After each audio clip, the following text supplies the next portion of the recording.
Hello friends, आज मैं आपको प्रकाश टॉपिक के बारे में बताऊंगा, जिसमें प्रकाश होता क्या है, इसके गुण, प्रकाश के परावर्तन, गोलीय दर्पण एवं उसके द्वारा बनने वाले प्रतिबिंब का किरण आरेख को बताऊंगा। तो वीडियो को अंत तक देखें, जिससे आपको सभी टॉपिक अच्छे से समझ में आ जाए। तो पहला हेडिंग है प्रकाश। प्रकाश होता क्या है उसके बारे में जान लीजिए। प्रकाश एक प्रकार की ऊर्जा है जिसके द्वारा हम किसी वस्तु को देख सकते हैं, अर्थात प्रकाश हमें वस्तु को देखने में सहायता प्रदान करता है। नेक्स्ट हेडिंग है प्रकाश के गुण। पहला, प्रकाश सीधी या सरल रेखा में गमन करता है। दूसरा, प्रकाश विद्युत चुम्बकीय तरंग है, अतः इसके संचरण अर्थात चलने के लिए माध्यम की आवश्यकता नहीं होती है। तीसरा, प्रकाश अपारदर्शी वस्तुओं की छाया बनाता है। अपारदर्शी वस्तु से तात्पर्य है कि जिस वस्तु के आर पार हम न देख सकें। चौथा, निर्वात में प्रकाश की चाल सबसे अधिक अर्थात 3 × 10⁸ मीटर पर सेकंड होता है। नेक्स्ट, प्रकाश का परावर्तन एवं अपवर्तन होता है। प्रकाश का ध्रुवण, व्यतिकरण एवं विवर्तन की घटनाएं प्राप्त होती हैं। नेक्स्ट हेडिंग है प्रकाश का परावर्तन। उच्च कोटि की पॉलिश किया हुआ चिकना पृष्ठ या परावर्तक पृष्ठ जैसे दर्पण पर पड़ने वाले अधिकांश प्रकाश परावर्तित हो जाते हैं। इसके परिभाषा की बात करें तो जैसा कि चित्र में दिखाया गया है, कोई पॉलिश किया हुआ चिकना पृष्ठ या परावर्तक पृष्ठ या दर्पण लिया गया है। जब कोई प्रकाश किरण किसी परावर्तक तल पर आपतित करते हैं तो उस तल से परावर्तित होकर उसी माध्यम एवं भिन्न दिशा में लौट जाती है। इस घटना को प्रकाश का परावर्तन कहते हैं। परावर्तन के नियम। परावर्तन के मुख्यतः 2 नियम होते हैं। पहला, आपतन कोण तथा परावर्तन कोण आपस में बराबर होते हैं। दूसरा, आपतित किरण दर्पण के आपतन बिंदु पर अभिलंब तथा उससे परावर्तित किरण तीनों एक ही तल या एक ही बिंदु पर स्थित होते हैं। आपतित किरण, अभिलंब, परावर्तित किरण क्या होते हैं उसके बारे में जान लीजिए। जिस किरण को हम दर्पण या चिकने तल पर डालते हैं उसे हम आपतित किरण कहते हैं। जो तल से परावर्तित होकर दूसरी दिशा में जाता है वह परावर्तित किरण कहलाता है। तल के लंबवत अर्थात 90 के कोण पर जो इस रेखा को खींचते हैं उसे अभिलंब कहते हैं। आपतित किरण अभिलंब के बीच बनने वाले कोण को आपतन कोण I कहते हैं। अभिलंब तथा परावर्तित किरण के बीच बनने वाले कोण को परावर्तन कोण r कहते हैं। नेक्स्ट हेडिंग है प्रतिबिंब। जिस बिंदु पर कम से कम 2 परावर्तित किरणें एक दूसरे को प्रतिच्छेदित करती हैं या करती हुई प्रतीत होती हैं, उस बिंदु से मुख्य अक्ष पर खींचे गए अभिलंब के बीच की दूरी को प्रतिबिंब कहते हैं। प्रतिबिंब मुख्यतः 2 प्रकार के होते हैं। पहला, वास्तविक प्रतिबिंब, दूसरा आभासी प्रतिबिंब। जब 2 परावर्तित किरणें एक दूसरे को प्रतिच्छेदित करती हैं तो वहाँ वास्तविक प्रतिबिंब बनता है तथा इन 2 बिंदुओं पर परावर्तित किरणें प्रतिच्छेदित करती हुई प्रतीत होती हैं, वहाँ पर आभासी प्रतिबिंब बनता है। नेक्स्ट हेडिंग है वास्तविक प्रतिबिंब तथा आभासी प्रतिबिंब में अंतर। पहला, जब प्रकाश किरणें वास्तव में एक दूसरे को प्रतिच्छेदित करती हैं तो वहाँ वास्तविक प्रतिबिंब बनता है। आभासी प्रतिबिंब, जब प्रकाश किरणें एक दूसरे को प्रतिच्छेदित करती हुई प्रतीत होती हैं तो वहाँ आभासी प्रतिबिंब बनता है। दूसरा, वास्तविक प्रतिबिंब को पर्दे पर प्राप्त किया जा सकता है, जबकि आभासी प्रतिबिंब पर्दे पर प्राप्त नहीं कर सकते हैं, यह पर्दे के पीछे बनता है। तीसरा, वास्तविक प्रतिबिंब सदैव उल्टा बनता है, जबकि आभासी प्रतिबिंब सदैव सीधा बनता है। नेक्स्ट हेडिंग है गोली दर्पण। गोली दर्पण होता क्या है उसके बारे में जान लीजिए। गोली दर्पण का परावर्तक तल अंदर या बाहर की ओर वक्री होता है, अर्थात किसी कांच के खोखले गोले का कटा वह भाग जिसके बाहरी या भीतरी पृष्ठ पर कलई करके एक पृष्ठ को चिकना किया जाता है। गोली दर्पण मुख्यतः दो प्रकार के होते हैं। पहला अवतल दर्पण, दूसरा उत्तल दर्पण। अवतल दर्पण गोली दर्पण जिसका परावर्तक पृष्ठ अंदर की ओर हो, अर्थात गोले के केंद्र की ओर वक्री होता है, उसे हम अवतल दर्पण कहते हैं, जैसा आपको चित्र में दिखाया गया है। इसमें आपका एक वक्री पृष्ठ है जिसके बाहरी पृष्ठ पर कलई की गई है तथा भीतर की ओर का तल चिकना है। नेक्स्ट, उत्तल दर्पण। गोली दर्पण जिसका परावर्तक पृष्ठ बाहर की ओर वक्री होता है, उसे उत्तल दर्पण कहते हैं। जैसा कि चित्र में दिखाया गया है, कोई वक्री पृष्ठ है जिसके भीतरी पृष्ठ पर कलई की गई है तथा बाहरी तल चिकना है। नेक्स्ट हेडिंग है गोली दर्पण में प्रयुक्त होने वाले कुछ शब्द की परिभाषाएं। पहला, दर्पण का ध्रुव। गोली दर्पण के परावर्तक पृष्ठ के केंद्र को दर्पण का ध्रुव कहते हैं। परावर्तक पृष्ठ अर्थात जितने तल से प्रकाश किरणें परावर्तित हो जाती हैं उसे हम परावर्तक पृष्ठ कहते हैं, जिसे हम दर्पण का द्वारक भी कहते हैं, जो चित्र में M और N दिखाया गया है, जिसका मध्य बिंदु P है, जिसे हम दर्पण का ध्रुव कहते हैं। नेक्स्ट हेडिंग है मुख्य अक्ष। गोली दर्पण के ध्रुव तथा वक्रता त्रिज्या अर्थात वक्रता केंद्र से जाने वाली सीधी रेखा को हम मुख्य अक्ष कहते हैं।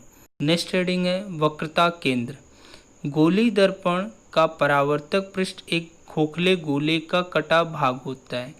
इसके केंद्र को हम गोली दर्पण का वक्रता केंद्र कहते हैं, जिसे कैपिटल C से प्रदर्शित किया जाता है। नेक्स्ट हेडिंग है वक्रता त्रिज्या। गोली दर्पण का परावर्तक पृष्ठ जिस खोखले गोले का भाग होता है, उसकी त्रिज्या को दर्पण की वक्रता त्रिज्या कहते हैं, जिसे कैपिटल R से प्रदर्शित करते हैं।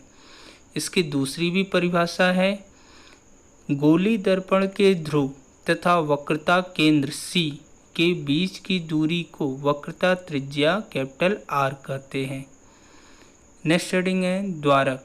गोली दर्पण के परावर्तक पृष्ठ के व्यास को हम दर्पण का द्वारक कहते हैं।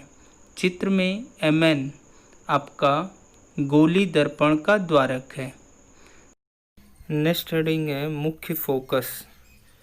मुख्य अक्ष के समांतर चलने वाली प्रकाश किरणें गोली दर्पण से परावर्तित होकर जिस बिंदु से जाती हैं या जाती हुई प्रतीत होती हैं, तो उस बिंदु को गोली दर्पण का मुख्य फोकस कहते हैं। या इसकी दूसरी परिभाषा है, गोली दर्पण के ध्रुव तथा वक्रता केंद्र के बीच के मध्य बिंदु को मुख्य फोकस बिंदु कहते हैं। नेक्स्ट हेडिंग है फोकस दूरी। गोली दर्पण के ध्रुव तथा मुख्य फोकस के बीच की दूरी को फोकस दूरी कहते हैं। इसे कैपिटल F से प्रदर्शित करते हैं। नेक्स्ट हेडिंग है वक्रता त्रिज्या और फोकस दूरी में संबंध। वक्रता त्रिज्या फोकस दूरी का 2 गुना होता है, अतः R = 2F। नेक्स्ट हेडिंग है अवतल दर्पण के द्वारा किरण आरेख बनाने के कुछ नियम। पहला, दर्पण के मुख्य अक्ष के समांतर जो भी किरण आपतित की जाती है वह अवतल दर्पण से परावर्तित होकर मुख्य फोकस F से जाती है, जैसा कि चित्र में दिखाया गया है। दूसरा, अवतल दर्पण के मुख्य फोकस से जाने वाली प्रकाश किरण अवतल दर्पण से परावर्तित होकर मुख्य अक्ष के समांतर चली जाती हैं, जैसा कि चित्र में दिखाए गए हैं। नेक्स्ट है अवतल दर्पण के वक्रता केंद्र से जाने वाली प्रकाश किरण दर्पण से परावर्तित होकर वापस उसी मार्ग एवं उसी दिशा में लौट जाती है। फिगर में दिखाया गया है कि कोई प्रकाश किरण C से जा रही है जो दर्पण से परावर्तित होकर वापस C से चली जाती है। नेक्स्ट, अवतल दर्पण के मुख्य अक्ष से किसी कोण पर कोई प्रकाश किरण बिंदु P पर आपतित की जाती है तो दर्पण से परावर्तित होकर उतना ही कोण बनाते हुए वह परावर्तित हो जाती है परावर्तन के नियम से। नेक्स्ट हेडिंग है अवतल दर्पण द्वारा बिंब या वस्तु की विभिन्न स्थितियों के लिए बनने वाले प्रतिबिंब का किरण आरेख। पहला हेडिंग है जब वस्तु अनंत पर स्थित हो। चूँकि हम जानते हैं कि अनंत पर स्थित वस्तु से चलने वाली प्रकाश किरणें सदैव मुख्य अक्ष के समांतर होती हैं, अतः वे सभी किरणें दर्पण से परावर्तित होकर मुख्य फोकस F से जाती हैं, अतः इसका प्रतिबिंब वास्तविक, उल्टा तथा बिंदु के आकार का अर्थात बहुत छोटा F पर बनता है। नेक्स्ट हेडिंग है जब वस्तु अनंत तथा वक्रता केंद्र C के बीच हो अर्थात वह C से परे हो, तो माना कोई वस्तु AB वक्रता केंद्र से दूर रखा है, इसके बिंदु B से दो किरण डालते हैं, पहला मुख्य अक्ष के समांतर, दूसरा मुख्य फोकस से, जो दर्पण से परावर्तित होकर क्रमशः फोकस से तथा मुख्य अक्ष के समांतर चली जाती हैं। ये दोनों किरणें एक दूसरे को बिंदु B' पर काटती हैं, अतः B' से मुख्य अक्ष पर लंब A', B' डालते हैं, अतः A', B' वस्तु AB का वास्तविक, उल्टा तथा वस्तु से छोटा प्रतिबिंब C व F के बीच बनता है। नेक्स्ट हेडिंग है जब वस्तु वक्रता केंद्र C पर स्थित हो। माना कोई वस्तु AB वक्रता केंद्र C पर स्थित है, इसके शीर्ष बिंदु B से दो किरण क्रमशः मुख्य अक्ष के समांतर तथा मुख्य फोकस से डालते हैं, जो दर्पण से परावर्तित होकर क्रमशः मुख्य फोकस से तथा मुख्य अक्ष के समांतर चली जाती हैं। ये दोनों किरणें एक दूसरे को बिंदु B' पर काटती हैं, B' से मुख्य अक्ष पर लंब A', B' डालते हैं, अतः A', B' वस्तु AB का वास्तविक, उल्टा तथा वस्तु के बराबर प्रतिबिंब वक्रता केंद्र C पर बनता है। शेडिंग है जब वस्तु वक्रता केंद्र C तथा मुख्य फोकस F के बीच स्थित हो। माना कोई वस्तु AB वक्रता केंद्र C व F के बीच स्थित है, इसके शीर्ष बिंदु B से क्रमशः दो किरण मुख्य अक्ष के समांतर एवं मुख्य फोकस से डालते हैं, जो दर्पण से परावर्तित होकर क्रमशः मुख्य फोकस से तथा मुख्य अक्ष के समांतर चली जाती हैं। ये दोनों किरणें एक दूसरे को बिंदु B' पर काटती हैं, बिंदु B' से मुख्य अक्ष पर लंब A', B' डालते हैं, अतः A', B' वस्तु AB का वास्तविक, उल्टा तथा वस्तु से बड़ा प्रतिबिंब वक्रता केंद्र C से दूर बनता है। नेक्स्ट हेडिंग है जब वस्तु मुख्य फोकस F पर स्थित हो। माना कोई वस्तु AB मुख्य फोकस F पर स्थित है। इसके शीर्ष बिंदु B से दो किरण क्रमशः वक्रता केंद्र से तथा मुख्य अक्ष के समांतर डालते हैं, जो दर्पण से परावर्तित होकर क्रमशः वापस उसी मार्ग में तथा मुख्य फोकस से चली जाती हैं। ये दोनों परावर्तित किरणें एक दूसरे के समांतर होती हैं।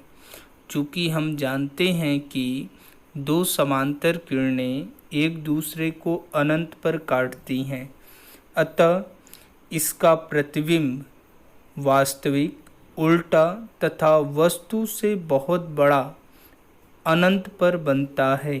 नेक्स्ट हेडिंग है जब वस्तु मुख्य फोकस तथा ध्रुव के बीच स्थित हो। माना कोई वस्तु AB मुख्य फोकस तथा ध्रुव के बीच स्थित है। इसके शीर्ष बिंदु B से दो किरण क्रमशः मुख्य अक्ष के समांतर तथा वक्रता केंद्र से डालते हैं, जो दर्पण से परावर्तित होकर क्रमशः फोकस से तथा वापस उसी मार्ग में लौट जाती हैं। ये दोनों परावर्तित किरणें आगे जाने पर फैल जाती हैं, अतः इन किरणों को पीछे बढ़ाते हैं, जो दर्पण के पीछे आभासी रूप से एक दूसरे को बिंदु B' पर काटती हैं।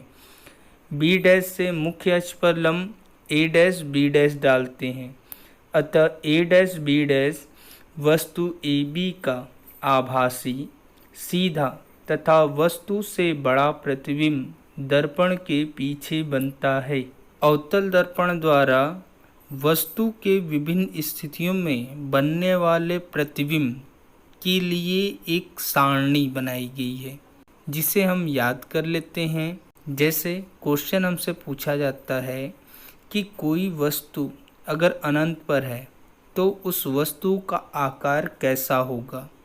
तो इस तालिका से हम देख लें तो वस्तु अगर अनंत पे है तो उसका आकार बहुत छोटा यानी अत्यधिक छोटा होता है। प्रकृति कभी पूछ देता है तो उसकी प्रकृति वास्तविक तथा उल्टा होगा। अतः इस तालिका को आप याद रखेंगे। अगर वस्तु अनंत पे है तो उसका प्रतिबिंब फोकस पर बनेगा, बहुत छोटा, वास्तविक एवं उल्टा। जब वस्तु C से दूर हो तो उसका प्रतिबिंब F और C के बीच बनता है, वस्तु से छोटा, वास्तविक एवं उल्टा। तीसरा, जब वस्तु C पर है तो उसका प्रतिबिंब C पर वस्तु के बराबर आकार का, वास्तविक एवं उल्टा बनता है। चौथा, जब वस्तु C व F के बीच रखा हो तो उसका प्रतिबिंब C से दूर, बड़ा, वास्तविक तथा उल्टा बनता है। पांचवा, जब वस्तु F पर रखा हो तो उसका प्रतिबिंब अनंत पर बनता है, अत्यधिक बड़ा, वास्तविक एवं उल्टा होता है। जब वस्तु ध्रुव तथा फोकस के बीच रखा है तो उसका प्रतिबिंब दर्पण के पीछे वस्तु से बड़ा, आभासी तथा सीधा होता है। नेक्स्ट रीडिंग है अवतल दर्पण के उपयोग। पहला, सामान्यतः टॉर्च, सर्च लाइट एवं वाहनों की हेडलाइट में प्रकाश का शक्तिशाली समांतर किरण पुंज प्राप्त करने के लिए अवतल दर्पण का प्रयोग किया जाता है। दूसरा, दंत विशेषज्ञ अर्थात दांत के डॉक्टर अवतल दर्पण का उपयोग मरीजों के दांतों का बड़ा प्रतिबिंब देखने के लिए करते हैं। तीसरा, शेविंग दर्पण के रूप में प्रयोग किया जाता है, अर्थात जब हम बाल कटाने नाई की दुकान पर जाते हैं तो वहाँ जो दर्पण लगा होता है वह अवतल दर्पण होता है। चौथा, सौर भट्टियों में सूर्य के प्रकाश को केंद्रित करने के लिए अवतल दर्पण का उपयोग किया जाता है। पांचवा, व्यायामशालाओं अर्थात जिम में अवतल दर्पण का उपयोग किया जाता है, जिससे खिलाड़ी वहां पर व्यायाम करते हुए अपने शरीर के आकार को उस दर्पण में देखते हैं। नेक्स्ट हेडिंग है उत्तल दर्पण द्वारा प्रतिबिंब बनाने के नियम। पहला, उत्तल दर्पण के मुख्य अक्ष के समांतर कोई प्रकाश किरण आपतित की जाती है तो वह दर्पण से परावर्तित होकर मुख्य फोकस से जाती हुई प्रतीत होती है, जैसा कि चित्र में दिखाया गया है। दूसरा, उत्तल दर्पण के मुख्य फोकस से जाती हुई प्रतीत होने वाली किरण दर्पण से परावर्तित होकर मुख्य अक्ष के समांतर चली जाती हैं, जैसा कि नीचे चित्र में दिखाया गया है। नेक्स्ट है, उत्तल दर्पण के वक्रता केंद्र से जाती हुई प्रतीत होने वाली प्रकाश किरण दर्पण से परावर्तित होकर वापस उसी मार्ग में लौट जाती है, जैसा कि चित्र में दिखाया गया। कोई प्रकाश किरण C से जाता हुआ प्रतीत होता है, जो दर्पण से परावर्तित होकर वापस उसी मार्ग में लौट जाता है। चौथा, उत्तल दर्पण के मुख्य अक्ष से किसी कोण पर कोई प्रकाश किरण बिंदु P पर आपतित की जाती है तो दर्पण से परावर्तित होकर उतना ही कोण बनाते हुए चली जाती हैं। यह प्रकाश के परावर्तन के पहले नियम के अनुसार जाती हैं, अर्थात आपतन कोण और परावर्तन कोण के मान आपस में बराबर होते हैं। उत्तल दर्पण का किरण आरेख। जब कोई वस्तु अनंत पर स्थित हो, माना कोई वस्तु AB अनंत पर स्थित है। चूँकि हम जानते हैं कि अनंत पर स्थित वस्तु से चलने वाली प्रकाश किरणें मुख्य अक्ष के समांतर होती हैं, जो दर्पण से परावर्तित होकर मुख्य फोकस से जाती हुई प्रतीत होती हैं। अतः इस वस्तु का प्रतिबिंब आभासी, सीधा तथा वस्तु से बहुत छोटा अर्थात बिंदु के आकार का बिंदु F पर बनता है। नेक्स्ट, जब वस्तु अनंत तथा दर्पण के ध्रुव के बीच स्थित हो, माना कोई वस्तु AB उत्तल दर्पण के सामने स्थित है। इसके शीर्ष बिंदु A से दो किरण क्रमशः मुख्य अक्ष के समांतर एवं वक्रता केंद्र से जाती हुई प्रतीत होने वाली प्रकाश किरण को आपतित करते हैं, जो दर्पण से परावर्तित होकर क्रमशः मुख्य फोकस से जाता हुआ प्रतीत होता है एवं वापस उसी मार्ग में लौट जाता है। ये दोनों आभासी किरणें एक दूसरे को बिंदु A' पर काटती हैं, अतः A' से मुख्य अक्ष पर लंब A', B' डालते हैं। A', B' वस्तु AB का आभासी, सीधा तथा वस्तु से बहुत छोटा प्रतिबिंब दर्पण के पीछे ध्रुव तथा फोकस F के बीच बनता है। नेक्स्ट हेडिंग है उत्तल दर्पण द्वारा बने प्रतिबिंब की प्रकृति, स्थिति तथा आपेक्षिक आकार। पहला, जब वस्तु अनंत पर हो तो उसका प्रतिबिंब फोकस पर दर्पण के पीछे बनता है, बहुत छोटा अर्थात बिंदु के आकार का, आभासी एवं सीधा होता है। दूसरा, जब वस्तु अनंत तथा दर्पण के ध्रुव के बीच रखा हो तो उसका प्रतिबिंब दर्पण के ध्रुव तथा फोकस के बीच दर्पण के पीछे बनता है, वस्तु से छोटा, आभासी एवं सीधा होता है। नेक्स्ट हेडिंग है गोली दर्पण द्वारा परावर्तन के लिए चिन्ह परिपाटी। पहला, वस्तु या बिंब हमेशा दर्पण के बाईं ओर रखा जाता है, जिसका अर्थ है दर्पण पर वस्तु से प्रकाश बाईं ओर से आपतित की जाती है। दूसरा, मुख्य अक्ष के समांतर सभी दूरियों को दर्पण के ध्रुव से मापते हैं। तीसरा, मूल बिंदु अर्थात दर्पण के ध्रुव के दाईं ओर धनात्मक अक्ष के अनुदिश मापी गई सभी दूरियां धनात्मक होती हैं, जबकि मूल बिंदु या ध्रुव P के बाईं ओर ऋण अक्ष के अनुदिश मापी गई सभी दूरियां ऋणात्मक होती हैं। चौथा, मुख्य अक्ष के लंबवत तथा ऊपर की ओर धन y अक्ष के अनुदिश मापी गई दूरियां धनात्मक ली जाती हैं।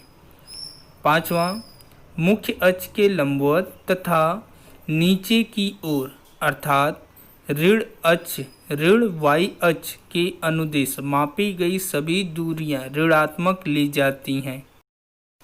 जैसा कि चित्र में दिखाया गया है, बिंब यानी वस्तु बाईं ओर रखा जाता है। आपतित प्रकाश जो होता है वो बाएं से दाएं की ओर होता है और ऊंचाई ऊपर की ओर धनात्मक ली जाती है, ऊंचाई नीचे की ओर ऋणात्मक ली जाती है। बाईं ओर की दूरियां ऋणात्मक एवं दाईं ओर की दूरियां धनात्मक होती हैं, जिसे बिंदु P के सापेक्ष लिया जाता है। अतः चित्र से बिंब एवं वस्तु की दूरी U हमेशा ऋणात्मक ली जाती है, चाहे वह उत्तल दर्पण हो या अवतल दर्पण हो। दूसरा, अवतल दर्पण की फोकस दूरी हमेशा ऋणात्मक होती है। तीसरा, उत्तल दर्पण की फोकस दूरी हमेशा धनात्मक होती है। चौथा, अवतल दर्पण द्वारा बनने वाले प्रतिबिंब की स्थिति को ऋणात्मक एवं धनात्मक लिया जा सकता है, जबकि उत्तल दर्पण द्वारा बनने वाले प्रतिबिंब की स्थिति सदैव धनात्मक ली जाती है। नेक्स्ट रीडिंग है दर्पण का सूत्र अर्थात दर्पण के लिए U-V-F में संबंध। तो सूत्र होता है 1/f = 1/v + 1/u, जहाँ v प्रतिबिंब की दूरी, u बिंब या वस्तु की दूरी, f दर्पण की फोकस दूरी होती है। इस सूत्र का उपयोग आंकिक प्रश्नों को हल करने के लिए किया जाता है, अतः आप इसे याद रख लेंगे। नेक्स्ट हेडिंग है आवर्धन। गोली दर्पण द्वारा उत्पन्न वह आपेक्षिक विस्तार है जिससे हमें यह पता चलता है कि प्रतिबिंब वस्तु या बिंब की अपेक्षा कितना बड़ा है। इसे प्रतिबिंब की ऊंचाई तथा बिंब की ऊंचाई के अनुपात में व्यक्त किया जाता है।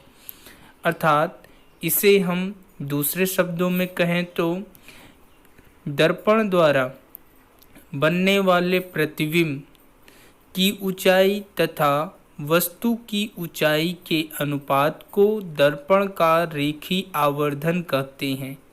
यदि प्रतिबिंब की ऊंचाई h' या hi ज्ञात हो तथा वस्तु की ऊंचाई h या h0 ज्ञात हो तो m = h'/h या m = hi/h0।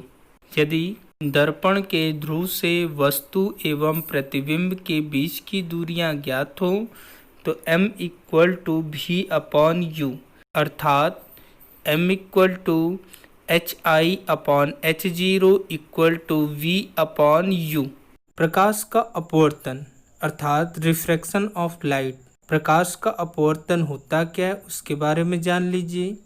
जब कोई प्रकाश किरण किसी पारदर्शक तल से अपवर्तित होता है तो वह अपने मार्ग से विचलित हो जाता है। अर्थात जब कोई प्रकाश किरण विरल माध्यम से सघन माध्यम में जाती है तो वह अभिलंब की ओर मुड़ जाती है, किंतु जब यह प्रकाश किरण सघन माध्यम से विरल माध्यम में प्रवेश करता है तो यह अभिलंब से दूर हो जाता है। प्रकाश किरण के एक माध्यम से दूसरे माध्यम में जाने पर अभिलंब से दूर जाने तथा अभिलंब के पास आने की क्रिया को प्रकाश का अपवर्तन कहते हैं। जैसा कि चित्र में दिखाया गया है, कोई पारदर्शक तल XY है जिसके ऊपर का माध्यम विरल तथा नीचे का माध्यम सघन है तथा इस तल पर कोई प्रकाश किरण PQ आपतित की जाती है जो उस तल से अपवर्तित होकर QR चली जाती है। इस तल पर अभिलंब N1 N2 खींचा गया है। इसमें जो अपवर्तित किरण QR है वह अभिलंब की ओर झुक गया है जो प्रकाश के अपवर्तन की घटना को प्रदर्शित करता है। जैसे जब किसी पेंसिल को पानी से भरे ग्लास में रखा जाता है तो पेंसिल हमें टेढ़ा दिखाई देता है। यह प्रकाश के अपवर्तन के कारण होता है। दूसरे एग्जाम्पल की बात करें तो जब किसी सिक्के को पानी से भरे टब में रख देते हैं तो सिक्का टब की तली से थोड़ा ऊपर उठा हुआ दिखाई देता है। यह भी प्रकाश के अपवर्तन के कारण होता है। अब नेक्स्ट हेडिंग है प्रकाश के अपवर्तन के नियम। तो प्रकाश के अपवर्तन के मुख्यतः दो नियम होते हैं। पहला आपतित किरण, अपवर्तित किरण तथा अभिलंब तीनों एक ही तल पर स्थित होते हैं। दूसरा, प्रकाश के किसी निश्चित रंग तथा निश्चित माध्यमों के युग्म के लिए आपतन कोण की ज्या अर्थात साइन I तथा अपवर्तन कोण की ज्या अर्थात साइन R का अनुपात नियत होता है। इस नियम को स्नेल का नियम भी कहते हैं। यदि आपतन कोण I तथा अपवर्तन कोण स्मॉल r हो तो साइन I बटे साइन R इक्वल टू स्थिरांक या कांस्टेंट, जिसे हम नियतांक भी कहते हैं। यह नियतांक जो होता है वह दूसरे माध्यम का पहले माध्यम के सापेक्ष अपवर्तनांक कहलाता है। नेक्स्ट हेडिंग है अपवर्तनांक। किसी प्रकाश किरण का किन्हीं दो माध्यमों में होने वाले दिशा परिवर्तन को अपवर्तनांक कहते हैं। अर्थात दूसरे शब्दों में कहें तो प्रकाश किरण का किसी दो माध्यमों के युग्म के लिए आपतन कोण की ज्या तथा अपवर्तन कोण की ज्या का अनुपात अपवर्तनांक कहलाता है। नेक्स्ट हेडिंग है किसी एक माध्यम के सापेक्ष दूसरे माध्यम में प्रकाश का अपवर्तनांक। मान लिए कोई प्रकाश किरण माध्यम 1 से माध्यम 2 में प्रवेश करता है तथा उस प्रकाश का माध्यम 1 में गति v1 तथा माध्यम 2 में गति v2 हो तो माध्यम 2 का माध्यम 1 के सापेक्ष अपवर्तनांक बराबर पहले माध्यम में प्रकाश की चाल बटे दूसरे माध्यम में प्रकाश की चाल। इसे स्मॉल n21 से दर्शाते हैं। Small n21 equal to v1 बटे v2, जिसे हम साइन I बटे साइन R भी लिखते हैं। जैसा कि चित्र में दिखाया गया है, कोई प्रकाश किरण AO हवा से कांच में प्रवेश करता है तो दोनों माध्यमों में प्रकाश की जो चाल होती है वह अलग अलग होती है। अर्थात अगर हम पहले माध्यम में प्रकाश की चाल v1 तथा दूसरे माध्यम में प्रकाश की चाल v2 माने तो n21 इक्वल टू v1 बटे v2 बराबर साइन I बटे साइन R लिखते हैं। नेक्स्ट हेडिंग है माध्यम 1 का माध्यम 2 के सापेक्ष अपवर्तनांक। माना कोई प्रकाश किरण माध्यम 2 से माध्यम 1 में प्रवेश करता है तथा माध्यम 1 में गति v1 तथा माध्यम 2 में गति v2 हो तो माध्यम 1 का माध्यम 2 के सापेक्ष अपवर्तनांक जो होता है वह माध्यम 2 में प्रकाश की चाल तथा माध्यम 1 में प्रकाश की चाल के अनुपात के बराबर होता है, जिसे हम n12 से दर्शाते हैं। अतः n12 बराबर v2/v1, जो साइन r बटे साइन i के बराबर होता है। नेक्स्ट रीडिंग है अपवर्तनांक। जब एक माध्यम निर्वात हो, किसी माध्यम का निर्वात के सापेक्ष अपवर्तनांक निरपेक्ष अपवर्तनांक कहलाता है। दूसरे शब्दों में कहें तो निरपेक्ष अपवर्तनांक किसी माध्यम का निर्वात के सापेक्ष अपवर्तनांक होता है। इसका सूत्र होता है nm = v/c, अर्थात अपवर्तनांक n = माध्यम में प्रकाश की चाल बटे निर्वात में प्रकाश की चाल। किसी माध्यम का निरपेक्ष अपवर्तनांक प्रायः अपवर्तनांक कहलाता है। जैसे हवा का अपवर्तनांक 1.003, बर्फ का अपवर्तनांक 1.31 तथा पानी का अपवर्तनांक 1.33 होता है। नेक्स्ट रीडिंग है पूर्ण आंतरिक परावर्तन, टोटल इंटरनल रिफ्लेक्शन। पूर्ण आंतरिक परावर्तन होता क्या है, उससे पहले आपको क्रांतिक कोण क्या होता है उसके बारे में जान लीजिए। जैसा कि हमें बताया गया है, प्रकाश के अपवर्तन में जब कोई प्रकाश किरण विरल माध्यम से सघन माध्यम में प्रवेश करती है तो वह अभिलंब की ओर झुक जाती है, किंतु जब प्रकाश किरण सघन से विरल में प्रवेश करती है तो वह अभिलंब से दूर हट जाती है।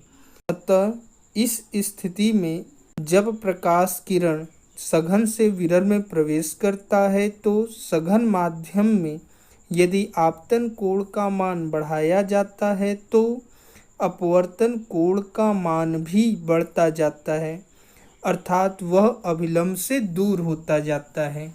जब आपतन कोण का मान इतना बढ़ा दे कि अपवर्तन कोण का मान 90 अंश हो जाता है तो उस आपतन कोण को क्रांतिक कोण अर्थात क्रिटिकल एंगल भी कहते हैं। क्रांतिक कोण बहुत इंपॉर्टेंट हेडिंग है, अतः यह आपको याद रखना होगा। इसकी दूसरी परिभाषा, आपतन कोण का वह मान जिसके लिए अपवर्तन कोण का मान 90 अंश हो जाता है उस कोण को क्रांतिक कोण कहते हैं। अब बात करते हैं पूर्ण आंतरिक परावर्तन।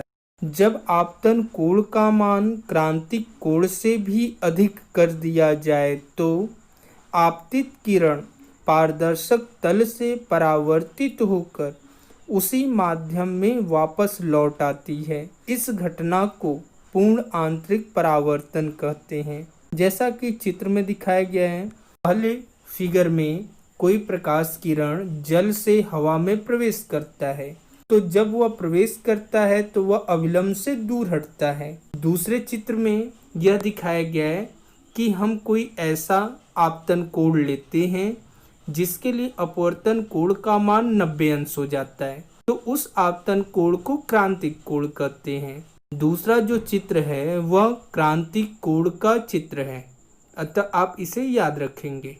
जबकि तीसरे चित्र में दिखाया गया है कि यदि आपतन कोण का मान क्रांतिक कोण से बढ़ा देते हैं तो प्रकाश किरण जल से आपतित होकर वापस जल में ही परावर्तित हो जाता है। यह घटना पूर्ण आंतरिक परावर्तन की है। नेक्स्ट रीडिंग है पूर्ण आंतरिक परावर्तन की शर्तें।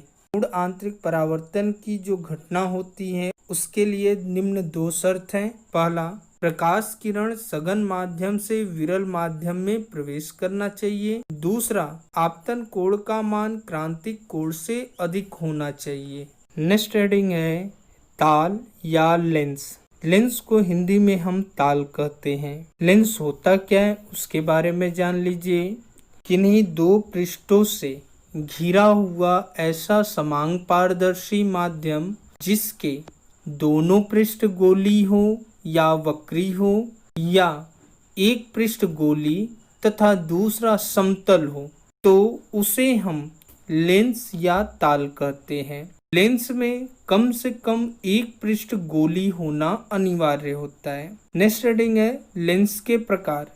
लेंस मुख्यतः दो प्रकार के होते हैं, उत्तल लेंस, दूसरा अवतल लेंस। पहला हेडिंग है उत्तल लेंस या उत्तल ताल, जिसे हम इंग्लिश में कॉन्वेक्स लेंस भी कहते हैं। ऐसा लेंस जिसके दोनों गोलीय पृष्ठ बाहर की ओर उभरे हुए होते हैं उसे हम उत्तल लेंस कहते हैं, अर्थात ऐसा लेंस जिसके किनारे का भाग पतला तथा बीच में मोटा होता है उसे हम उत्तल लेंस कहते हैं। उत्तल लेंस के द्वारा प्रकाश किरणों को अभिसरित अर्थात एकत्रित किया जाता है, अतः इसे अभिसारी लेंस भी कहते हैं। नेक्स्ट हेडिंग है अवतल लेंस या अवतल ताल, जिसे हम इंग्लिश में कॉनकेव लेंस भी कहते हैं। यह लेंस अंदर की ओर वक्रित दो गोलीय पृष्ठों से घिरा होता है, अर्थात ऐसा लेंस जिसके बीच का भाग पतला तथा किनारे पर मोटा होता है इसे हम अवतल लेंस कहते हैं। अवतल लेंस किरणों को अपसरित अर्थात फैलाता है, जिसके कारण इसे हम अपसारी लेंस भी कहते हैं। नेक्स्ट हेडिंग है गोली लेंस से संबंधित महत्वपूर्ण पद तथा उनकी परिभाषाएं। पहला हेडिंग है वक्रता केंद्र। गोली लेंस दो गोलों के सतह के संयोग से बनाया जाता है, अतः उन दोनों गोलों के केंद्र को लेंस का वक्रता केंद्र कहलाता है। चूंकि दो गोले होते हैं अतः इनके दो वक्रता केंद्र C1 व C2 होते हैं। नेक्स्ट हेडिंग है प्रकाशिक केंद्र। लेंस का केंद्रीय बिंदु इसका प्रकाशिक केंद्र कहलाता है, अर्थात इसी लेंस को हम दो बराबर भागों में बांट दें तो जो इनका मध्य बिंदु होता है वह लेंस का प्रकाशिक केंद्र कहलाता है, जिसे हम कैपिटल O से प्रदर्शित करते हैं। नेक्स्ट हेडिंग है मुख्य अक्ष। लेंस के वक्रता केंद्र तथा प्रकाशिक केंद्र से जाने वाली सीधी रेखा को मुख्य अक्ष कहते हैं। नेक्स्ट हेडिंग है मुख्य फोकस। अनंत से आने वाली प्रकाश किरणें जो मुख्य अक्ष के समांतर होती हैं, लेंस से अपवर्तित होकर जिस बिंदु से जाती हैं या जाती हुई प्रतीत होती हैं तो उन बिंदु को लेंस का मुख्य फोकस कहते हैं। किसी भी लेंस का मुख्य फोकस दो होता है जो कि दोनों तरफ होता है, जिसे हम कैपिटल F1 व कैपिटल F2 से दर्शाते हैं। नेक्स्ट हेडिंग है फोकस दूरी। लेंस के मुख्य फोकस बिंदु तथा प्रकाशिक केंद्र के बीच की दूरी को हम फोकस दूरी कहते हैं, जिसे स्मॉल f से प्रदर्शित किया जाता है। फोकस दूरी लेंस के वक्रता केंद्र तथा प्रकाशिक केंद्र के बीच की दूरी का आधा होता है, अर्थात C1 = 2f1 या C2 = 2f2 भी लिखते हैं। नेक्स्ट हेडिंग है refraction by a spherical lens, अर्थात गोली लेंस से अपवर्तन की कुछ घटनाएं या नियम। पहला, मुख्य अक्ष के समांतर आने वाली प्रकाश किरण का उत्तल लेंस से अपवर्तन। जब किसी प्रकाश किरण को उत्तल लेंस के मुख्य अक्ष के समांतर आपतित करते हैं तो वह लेंस से अपवर्तित होकर मुख्य फोकस F2 से जाता है, जैसा कि चित्र में दिखाया गया है। नेक्स्ट हेडिंग है मुख्य अक्ष के समांतर आने वाले प्रकाश किरणों का अवतल लेंस से अपवर्तन। जब किसी अवतल लेंस पर मुख्य अक्ष के समांतर कोई प्रकाश किरण आपतित की जाती है तो वह लेंस से अपवर्तित होकर मुख्य फोकस से जाती हुई प्रतीत होती है, जैसा कि चित्र में दिखाया गया है। दूसरा पॉइंट है मुख्य फोकस के द्वारा गुजरने वाली किरण का उत्तल लेंस से अपवर्तन। पहला, उत्तल लेंस से। जब कोई प्रकाश किरण उत्तल लेंस के मुख्य फोकस से आपतित की जाती है तो लेंस से अपवर्तित होकर वह मुख्य अक्ष के समांतर चली जाती है। दूसरा, अब अवतल लेंस की बात करते हैं। जब कोई प्रकाश किरण अवतल लेंस के मुख्य फोकस से जाता हुआ प्रतीत होता है तो लेंस से अपवर्तित होकर मुख्य अक्ष के समांतर चला जाता है, जैसा कि चित्र में दिखाया गया है। तीसरा पॉइंट है लेंस के प्रकाशिक केंद्र से गुजरने वाली प्रकाश किरण का अपवर्तन। जब कोई प्रकाश किरण उत्तल या अवतल लेंस के प्रकाशिक केंद्र से जाती है तो वह लेंस से अपवर्तित होकर बिना विचलित सीधी चली जाती है। इन तीनों पॉइंट को आपको याद रखने हैं, क्योंकि लेंस के द्वारा जो प्रतिबिंब का बनना आगे बताया जाएगा उनमें इन 3 किरणों में से किन्हीं 2 किरणों का प्रयोग किया जाएगा, अतः यह आपके लिए बहुत इंपॉर्टेंट पॉइंट है।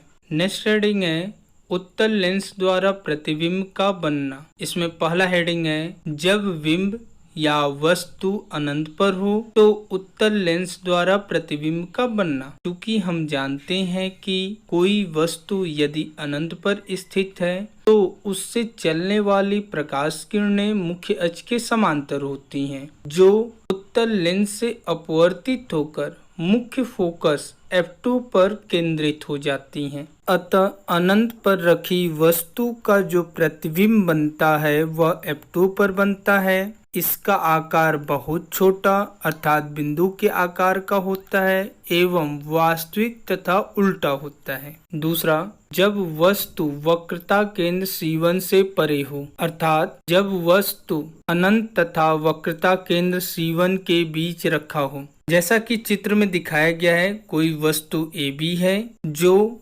C1 से दूर स्थित है। इसके शीर्ष बिंदु A से क्रमशः 2 किरण मुख्य अक्ष के समांतर तथा प्रकाशिक केंद्र से आपतित करते हैं, जो उत्तल लेंस से अपवर्तित होकर क्रमशः F2 से तथा सीधी चली जाती हैं। ये दोनों अपवर्तित किरणें एक दूसरे को बिंदु A' पे काटती हैं। A' से मुख्य अक्ष पर लंब A', B' डालते हैं। अतः A', B' वस्तु AB का वास्तविक, उल्टा तथा वस्तु से छोटा प्रतिबिंब F2 व C2 के बीच बनता है। नेक्स्ट पॉइंट, जब वस्तु वक्रता केंद्र C1 या 2F1 पर हो। माना कोई वस्तु AB वक्रता केंद्र C1 पर स्थित है। इसके शीर्ष बिंदु A से क्रमशः 2 किरण मुख्य अक्ष के समांतर एवं प्रकाशिक केंद्र से आपतित करते हैं, जैसा कि चित्र में दिखाया गया है, जो लेंस से अपवर्तित होकर क्रमशः F2 से तथा सीधी रेखा में चले जाते हैं। ये दोनों किरणें एक दूसरे को बिंदु A' पे काटते हैं। A' से मुख्य अक्ष पर लंब A', B' डालते हैं। अतः A', B' वस्तु AB का वास्तविक, उल्टा तथा वस्तु के बराबर प्रतिबिंब C2 पर बनता है। नेक्स्ट पॉइंट है, जब वस्तु C1 व F1 के बीच स्थित हो। माना कोई वस्तु AB C1 व F1 के बीच स्थित है। इसके शीर्ष बिंदु A से क्रमशः 2 किरण मुख्य अक्ष के समांतर एवं प्रकाशिक केंद्र से डालते हैं, जो लेंस से अपवर्तित होकर क्रमशः फोकस F2 से तथा सीधी चली जाती हैं। ये दोनों अपवर्तित किरणें एक दूसरे को A' पर काटती हैं। A' से मुख्य अक्ष पर लंब A', B' डालते हैं। अतः A', B' वस्तु AB का वास्तविक, उल्टा तथा वस्तु से बड़ा प्रतिबिंब वक्रता केंद्र C2 से दूर बनता है।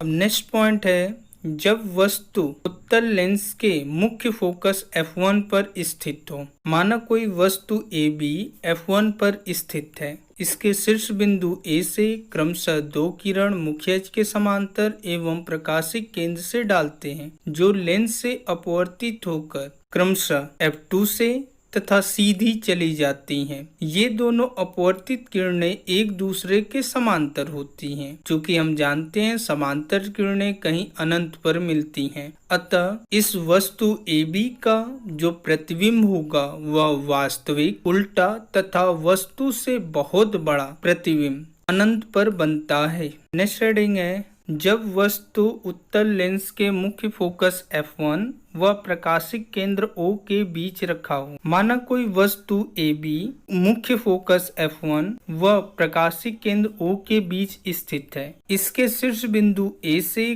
क्रमशः दो किरण मुख्य अक्ष के समांतर एवं प्रकाशिक केंद्र से डालते हैं, जो लेंस से अपवर्तित होकर क्रमशः F2 से व सीधी चली जाती हैं। ये दोनों अपवर्तित किरणें आगे जाने पर फैल जाती हैं, अतः इन किरणों को हम पीछे बढ़ाते हैं, जो कहीं A' पर मिलती हैं। A' से मुख्य अक्ष पर लंब A', B' डालते हैं, अतः A', B' वस्तु AB का आभासी, सीधा तथा वस्तु से बड़ा प्रतिबिंब वस्तु की ओर ही बनता है। इन 6 किरण आरेख को हम एक सारणी से भी याद कर सकते हैं। जैसे कोई वस्तु उत्तल लेंस के सामने अनंत पर स्थित हो तो उस वस्तु का जो प्रतिबिंब बनता है वह F2 पर बनता है, बहुत छोटा अर्थात बिंदु के आकार का, वास्तविक एवं उल्टा बनता है। यहाँ आभासी लिखा है वो गलत है, आप उसे सही कर लेंगे, वास्तविक। दूसरा,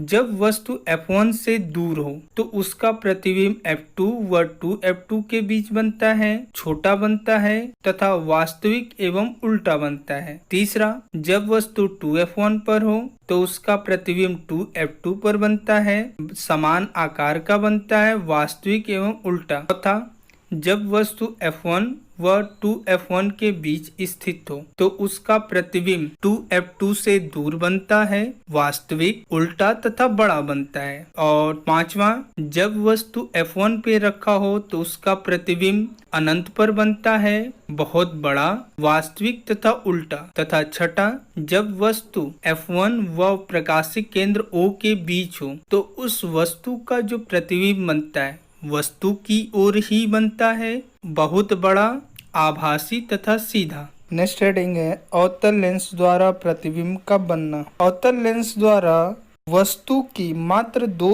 स्थितियों के लिए प्रतिबिंब बनता है। पहला, जब वस्तु अवतल लेंस के सामने अनंत पर स्थित हो। चूंकि हम जानते हैं कि अनंत से चलने वाली प्रकाश किरणें मुख्य अक्ष के समांतर होती हैं, जो अवतल लेंस से अपवर्तित होकर F1 से जाती हुई प्रतीत होती हैं। अतः उस वस्तु का प्रतिबिंब आभासी, सीधा तथा बिंदु के आकार का F1 पर बनता है। नेक्स्ट हेडिंग है जब वस्तु अनंत तथा अवतल लेंस के प्रकाशिक केंद्र के बीच स्थित हो। तो माना कोई वस्तु AB अवतल लेंस के सामने रखा है, इसके शीर्ष बिंदु A से क्रमशः 2 किरण मुख्य अक्ष के समांतर तथा प्रकाशिक केंद्र से डालते हैं, जो लेंस से अपवर्तित होकर क्रमशः F1 से जाता हुआ प्रतीत होता है एवं सीधा चला जाता है। ये दोनों अपवर्तित किरणें एक दूसरे को कहीं नहीं काटती हैं, अतः इन किरणों को हम पीछे बढ़ाते हैं, जो बिंदु A' पर काटती हैं। अतः A' से मुख्य अक्ष पर लंब A', B' डालते हैं, तो A', B' वस्तु AB का आभासी, सीधा तथा वस्तु से बहुत छोटा F1 एवं प्रकाशिक केंद्र O के बीच बनता है। इन किरण आरेख को भी हम एक सारणी के रूप में दर्शाते हैं, जिससे हमें याद करने में आसानी होती। पहला, जब वस्तु अवतल लेंस के सामने अनंत पर स्थित हो तो उसका प्रतिबिंब F1 पर बहुत छोटा अर्थात बिंदु के आकार का, आभासी एवं सीधा बनता है। दूसरा, जब वस्तु अनंत तथा लेंस के प्रकाशिक केंद्र के बीच रखा हो तो उसका प्रतिबिंब F1 व O के बीच बनता है, छोटा बनता है तथा आभासी एवं सीधा होता है। नेक्स्ट हेडिंग है गोली लेंसों के लिए चिन्ह परिपाटी। गोली लेंसों के लिए चिन्ह परिपाटी भी गोली दर्पण के समान होता है। तो गोली लेंस के लिए नई चिन्ह परिपाटी को नई कार्तीय चिन्ह परिपाटी का नियम भी कहते हैं, जो निम्न है। पहला, गोली लेंस के प्रकाशिक केंद्र O को संबंधित मानों को मापने के लिए मूल बिंदु या उद्गम बिंदु के रूप में लिया जाता है, तथा सभी मान प्रकाशिक केंद्र O से लिया जाता है। दूसरा, वस्तु को हमेशा लेंस के बाईं तरफ रखा जाता है तथा प्रकाश लेंस पर हमेशा बाएं से दाएं की ओर पड़ता है। तीसरा, मुख्य अक्ष के समांतर सभी दूरी को प्रकाशिक केंद्र O से मापा जाता है। नेक्स्ट, सभी बिंदु की माप प्रकाशिक केंद्र के दाईं ओर धन x अक्ष पर धनात्मक लिया जाता है तथा प्रकाशिक केंद्र के बाईं ओर के मान को ऋणात्मक लिया जाता है। नेक्स्ट, लेंस के मुख्य अक्ष के लंबवत धन y दिशा में ऊपर की ओर की दूरी को धनात्मक लिया जाता है, जबकि ऋण y अक्ष की दूरी को ऋणात्मक मापा जाता है। नेक्स्ट हेडिंग है लेंस का सूत्र। यदि लेंस से वस्तु के बीच की दूरी स्मॉल u, प्रतिबिंब की दूरी स्मॉल v तथा फोकस दूरी स्मॉल f हो तो उनके बीच के संबंध को लेंस का सूत्र कहते हैं। इस सूत्र के अनुसार फोकस दूरी का व्युत्क्रम प्रतिबिंब की दूरी के व्युत्क्रम तथा वस्तु के बीच की दूरी के व्युत्क्रम के अंतर के बराबर होता है, अर्थात 1/f = 1/v - 1/u लिया जाता है, जिसे लेंस का सूत्र कहते हैं। यह सूत्र अवतल एवं उत्तल सभी प्रकार के गोली लेंसों के लिए मान्य होता है। नेक्स्ट हेडिंग है आवर्धन। जैसा कि प्रकाश के परावर्तन वाले चैप्टर में बताया गया है कि गोली दर्पण द्वारा उत्पन्न आवर्धन यह विस्तार बतलाता है कि प्रतिबिंब वस्तु की तुलना में कितने गुना बड़ा है। उसी प्रकार लेंस द्वारा उत्पन्न आवर्धन प्रतिबिंब की ऊंचाई तथा वस्तु की ऊंचाई के अनुपात के बराबर होता है,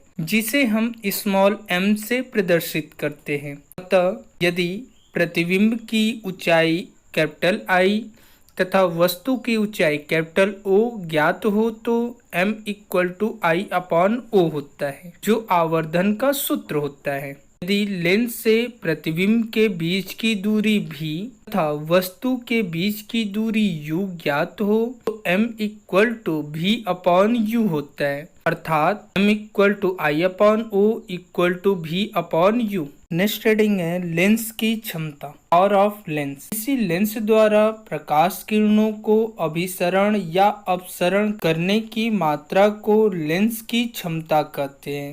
इसे कैपिटल P से प्रदर्शित किया जाता है, अर्थात जब प्रकाश किरण को लेंस पर आपतित करते हैं तो लेंस उन किरणों को कितना फैलाता या सिकोड़ता है, यह लेंस की क्षमता बतलाता है। लेंस की क्षमता फोकस दूरी के व्युत्क्रम के बराबर होता है। अतः लेंस की जो क्षमता का सूत्र होता है P = 1/f, जहाँ f मीटर में होता है। लेंस की क्षमता का SI मात्रक डायोप्टर होता है, जिसे कैपिटल D से प्रदर्शित करते हैं, जो मीटर इनवर्स के बराबर होता है। यदि फोकस दूरी सेंटीमीटर में दिया हो तो P = 100/f, जहाँ f सेंटीमीटर में होता है। लेंस की क्षमता में हमेशा फोकस दूरी को मीटर में लिया जाता है तथा लेंस की क्षमता को डायोप्टर अर्थात कैपिटल D से व्यक्त किया जाता है। अतः एक डायोप्टर बराबर 1 मीटर इनवर्स होता है। नेक्स्ट हेडिंग है लेंस की धनात्मक तथा ऋणात्मक क्षमता, अर्थात लेंस की धनात्मक एवं ऋणात्मक क्षमता से क्या तात्पर्य है वो भी जान लीजिए। यदि लेंस की क्षमता धनात्मक है तो वह उत्तल लेंस होगी तथा ऋणात्मक क्षमता वाला लेंस अवतल लेंस होता है। जैसे कोई डॉक्टर किसी मरीज को +1 डायोप्टर का लेंस पहनने की सलाह देता है तो इसका तात्पर्य है कि वह उत्तल लेंस का चश्मा लगाए। अब यदि डॉक्टर किसी मरीज को -1 डायोप्टर का लेंस पहनने की सलाह देता है तो इसका तात्पर्य है कि वह अवतल लेंस का चश्मा होगा। नेक्स्ट हेडिंग है लेंस की कुल क्षमता। जब कई लेंसों को आपस में संयोजित किया जाता है, जैसे प्रकाशिक यंत्र या दूरबीन में हम 2 या 2 से अधिक लेंसों का प्रयोग करते हैं, जिसके कारण उस यंत्र की आवर्धन क्षमता का मान बढ़ जाता है, तो तो उस प्रकाशिक यंत्र की जो कुल क्षमता होगी सभी लेंसों की क्षमताओं के योग के बराबर होता है। यदि कोई 4 लेंस हैं जिनकी क्षमताएं क्रमशः P1, P2, P3, P4 हो तो लेंस की कुल क्षमता P equal to P1 plus P2 plus P3 plus P4 होगा। अब क्वेश्चन है, आंखों के डॉक्टर द्वारा लेंस की क्षमता की गणना किस तरह की जाती है। यदि डॉक्टर द्वारा जांच के क्रम में पाया जाता है कि किसी व्यक्ति की आंख के लिए लेंस क्रमशः 2.00 डायोप्टर तथा 0.25 डायोप्टर की आवश्यकता है तो वह लेंस की कुल क्षमता की गणना कीजिए। हमें प्रश्न में दिया है P1 बराबर 2.00 डी तथा P2 बराबर 0.25 डी। अतः लेंस की कुल क्षमता के सूत्र से P equal to P1 plus P2 अतः P equal to 2.00 D plus 0.25 D, जिन्हें हम जोड़ देंगे तो आ जाएगा 2.25 डी। अतः व्यक्ति को 2.25 डी क्षमता वाला लेंस पहनना चाहिए। वीडियो को पूरा देखने के लिए आपका धन्यवाद। आपसे अनुरोध है कि चैनल को सब्सक्राइब कर लें तथा बेल आइकन को दबा लें, जिससे आने वाले सभी वीडियो का नोटिफिकेशन आपको मिल जाए। और इस वीडियो को लाइक कमेंट करने के बाद अपने दोस्तों को ज़रूर शेयर करें।